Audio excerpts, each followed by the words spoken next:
since really the late 19th century, artists have been challenging politics and the way society's been structured. All the significant artists that hang in the museums, in fact, most of them, many of them, were very politically involved and very politically engaged.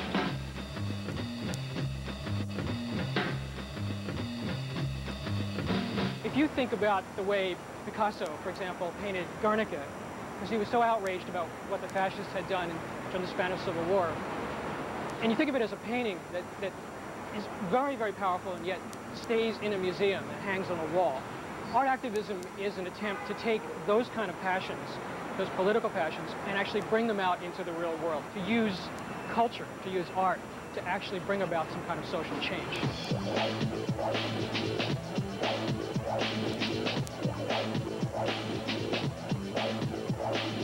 What I'm doing is trying to highlight groups, people, artists who are working together collectively and who are still working together collectively at the end of the 90s.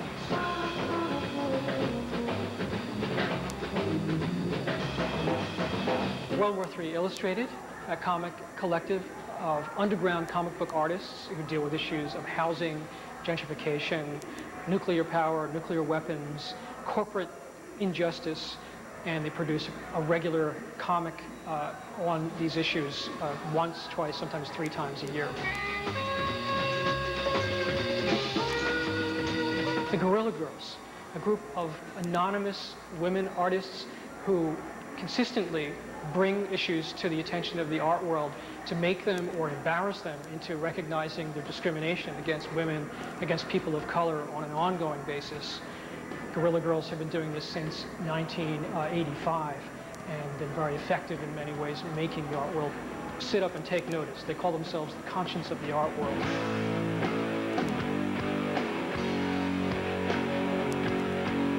What you're looking at here is the installation by the collective REPOhistory. REPOhistory was founded in 1989, and in fact I was one of the people that helped found it. REPOhistory is an artist collective. It takes its name from the idea of repossessing history. The title came from the sort of pop culture Repo Man, the film, repossess people's cars, and in the same way we see ourselves as repossessing people's stories, narratives about the past, and replacing them in the streets.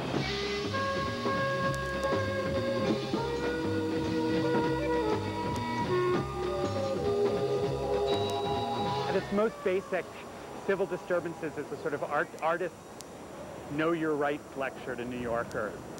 It's a series of signs that tell the stories of how some of the fundamental rights, economic rights, civil rights, rights to housing have been played out in New York City. I've actually done a sign that's in the neighborhood where I live, which is the site of a housing struggle. There are some public housing projects located in my neighborhood, which basically spans 2 different ethnic communities, the Latino community and the Hasidic Jewish community. And over the years, there's been inequity in the distribution of the housing in the public. Up to 70% of the housing went to Hasidic families, when about 90% of the waiting list was Latino and African American. I think our interest in this sign is to support the folks who are struggling to get that equity, to get the fairness in the housing distribution.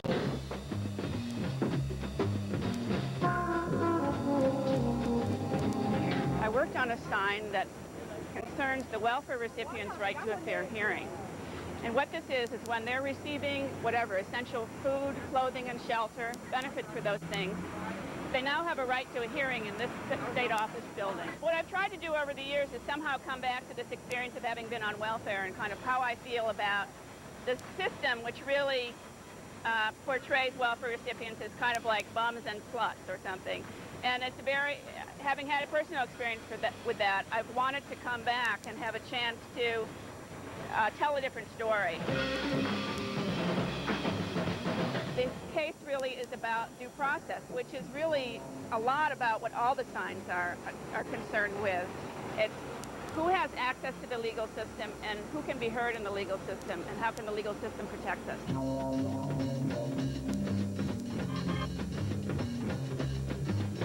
And finally, Bullet Space.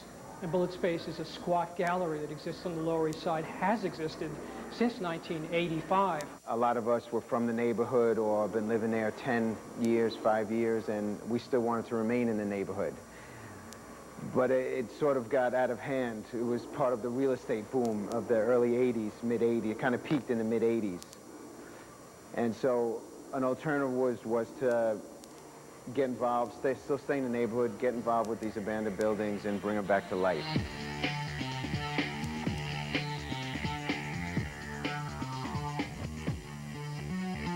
Bullet Space was always rooted in this idea of art as a form of resistance. We took the name Bullet, that was the name of a block. It was called Bullet Block. It was a name brand of heroin on the block. And you would hear that chatter all night, Bullet, Bullet, just trying to sell heroin, their product. It was like a whole market scheme. So we appropriated that name. But we transformed that into, like I said, art as some sort of mean of resistance.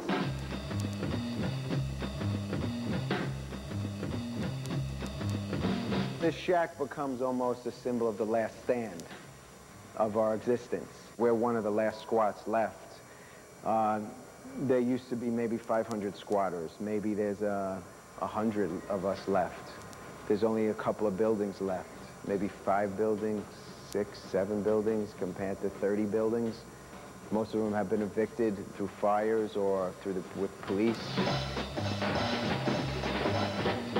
What we tried to do with inside the shack, it kind of symbolizes the heart of the building. Squats are different from other buildings. They really breathe. They're not fully renovated. So, you know, it's not insulated. So when it rains, you really feel the rain. Just the way the bricks breathe, or the way the building tears after the winter, or the way it sweats. So it has this kind of breathing effect. Or, you know, every building has a soul.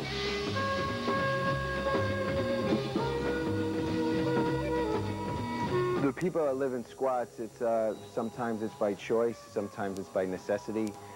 A lot of people do it for political reasons. Some people are kicked out of society, and some people just drop out of society. And but we're not bummed here. You know, we give back to the neighborhood, especially since with our community space, with the books we do. I just need to paint. You know, I'm basically been a painter, actress for about 20 years and trying to raise a child and not being able to get anywhere in the established community, just impossible to break through. And because I just want to paint, it's too hard to do a business side of it, and this keeps me, it would be impossible to get a studio, and it's just keeps me alive where I can paint every day. I'm so poor and I have no income except sporadic stories and publications and stuff. I wouldn't be able to live in New York City without Bullet. I don't know what I'm gonna do when they come and knock this place down. Woe, woe to me, got rhythm of pile driver in my feet. Heebie-jeebie so bad, I sit trembling. There's a lot of misinformation about who we are.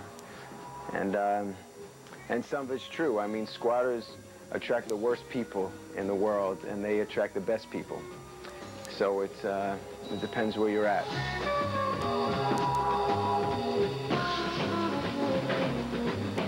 If you take it as a whole, the collectives here are making a statement that New York City is a difficult place, continues to be a difficult, contested terrain in which artists come, they become involved in issues that have to do with the street, have to do with people's lives in a very direct fashion. I think activist art, you know, in its best sense, does cause controversy. It's meant to cause controversy. It's meant to sort of engage people in a kind of discussion about political issues. And if it doesn't do that at some level, then it's not really succeeding.